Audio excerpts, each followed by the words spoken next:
ವಿರಾಜ್ ಯಾಕೆ ಗುಮ್ಮಂತರ ನಿಂತಿದ್ಯಾ? ನಾನು ಮಾಡಿರೋ ಮಂಟಪ ಹೇಗಿದೆ ಅಂತ ಹೇಳಲೇ ಇಲ್ಲ. ಇವತ್ತಿಷ್ಟು ಚೆನ್ನಾಗಿ ಮಂಟಪ ರೆಡಿ ಮಾಡಿ ಎಲ್ರಿಗೂ ಶಾಕ್ ಕೊಟ್ಟಿದ್ಯಾ? ಆ ಶಾಕಿಂಗ್ ನಂಗೆ ಮಾತೇ ಬರ್ತಿಲ್ಲ. ಅಂತೂ ಟೈಮ್ ಮಾಡ್ಕೊಂಡು ಇದೆಲ್ಲ ರೆಡಿ ಮಾಡಿದ್ಯಲ್ಲ, ಇವತ್ತು ದೇವರೇ ಅನ್ಕೊಳ್ತಿರ್ತಾರೆ ಐ ಆಮ್ ಬ್ಲೆಸ್ಡ್ ಅಂತ. ವಿರಾಜ್,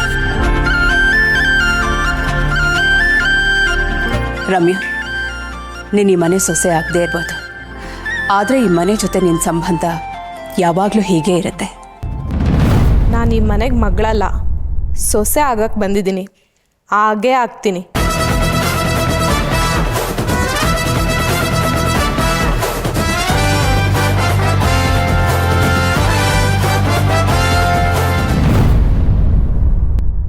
ವಿರಾಜ್, ಈ ರಮ್ಯಾ ನಿಜವಾಗ್ಲೂ ಮೂವ್ ಆನ್ ಆಗಿದ್ದಾಳೆ ಅನಿಸ್ತಿದೆ ನಿಂಗೆ? ನಿನಗೆ ಯಾಕೋ ಈ ಅನುಮಾನ? ಅಲ್ಲ, ಇಷ್ಟೆಲ್ಲ ಆದಮೇಲೆ ಅದು ಹೇಗೋ ಇಷ್ಟು ಆರಾಮಾಗಿರೋಕ್ಕೆ ಸಾಧ್ಯ? ಅಲ್ಲ, ನನಗೆ ರಮ್ಯನ ಬಗ್ಗೆ ನಿನಗೆ ಗೊತ್ತಿರೋಷ್ಟು ಗೊತ್ತಿಲ್ಲ, ಬಟ್ ನನಗೆ ಗೊತ್ತಿರೋ ಪ್ರಕಾರ ಅವಳಿಗೆ ತುಂಬ ಹಠ ಜಾಸ್ತಿ. ಆದರೂ ಅದು ಹೇಗೋ ಬಿಟ್ಕೊಟ್ಲು? ಅವಳಿಗಿರೋ ಹಠಕ್ಕಿಂತ ನಮ್ಮ ಫ್ರೆಂಡ್ಶಿಪ್ ಅವಳಿಗೆ ದೊಡ್ಡದು ಕೊಣ. ಅದಕ್ಕೆ ನಾನು ತಪ್ಪು ಮಾಡಿದ್ರು ನನ್ನ ಕ್ಷಮಿಸಿದಾಳೆ. ಹಾಗಂತ್ಯಾ? ನೀನು ಈ ಥರ ಅನುಮಾನ ಪಡೋದು ನಿಲ್ಲಿಸ್ತೀಯಾ? ಅಡುಗೆವಳು ಎಲ್ಲಿದ್ದಾಳೆ ಅಂತ ಹುಡುಕೋ. ಅಡುಗೆ ಮನೇಲಂತೂ ಕಾಣಿಸ್ಲಿಲ್ಲ. ಆಗಲೇ ನಾವು ಮನೆಯಿಂದ ಅಡುಗೆ ಪ್ರಿಪೇರ್ ಮಾಡಿಸ್ತಾ ಇದ್ದ, ಮೋಸ್ಟ್ಲಿ ಅಲ್ಲೇ ಇರ್ಬೋದು. ಸರಿ, ಬಾ ಹೋಗೋಣ.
ವಿರಾಜ್, ನೀನ್ ಇಲ್ಲಿದ್ಯಾ? ಬಾ.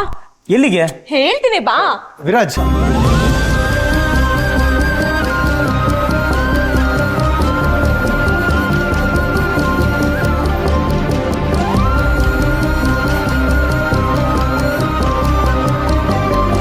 ಪೂಜೆ ಇನ್ನೇನು ಶುರು ಆಗತ್ತೆ.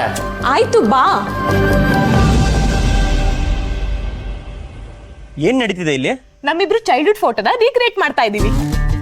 ಆದ್ರೆ ನಾನ್ ಯಾಕೆ? ರಿಯಾನೇ ಕೊರಿಯೋಗ್ರಾಫ್ ಮಾಡ್ಬೇಕು. ಅರ್ಷಿತ್, ನೀನೇ ಫೋಟೋ ತೆಗಿಬೇಕು. ಹೋಗು, ಕ್ಯಾಮ್ರಾ ತಗೊಂಬಾ. ಬರೀ ನಮ್ಮಿಬ್ರು ಫೋಟೋನಾ? ಹಾ, ಅಲ್ಲ, ಇಡೀ ಫ್ಯಾಮಿಲಿ ಫೋಟೋ.